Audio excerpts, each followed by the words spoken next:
2026 தமிழக சட்டமன்ற தேர்தல் களம் எப்படி இருக்கும் என்பது குறித்து திருப்பூர் மாவட்ட மக்களின் கருத்துக்களை தற்போது பார்க்கலாம். என் பேர் பூர்ணச்சந்திரங்க.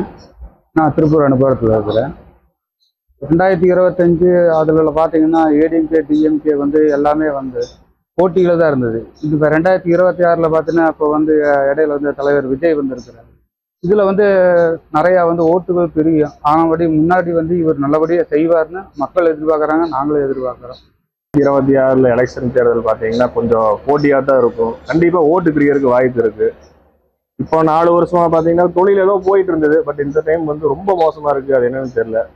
இனிமேல் வர ஆட்சிகள் கண்டிப்பாக தொழிலும் கொஞ்சம் நல்லா முன்னேற்றம் கொடுத்து மக்களுக்கு கொஞ்சம் ஆதரவு பண்ணி மக்களுக்கு நல்லது செய்யணும். அது போதும். எந்த ஆட்சி வந்தாலும் மக்களுக்கு நல்லது செஞ்சால் தான் இது போதும். டிவிக்கே வந்தால் கொஞ்சம் நல்லா இருக்கும், நல்லது செய்வாங்கன்னு கொஞ்சம் எதிர்பார்க்குறோம்.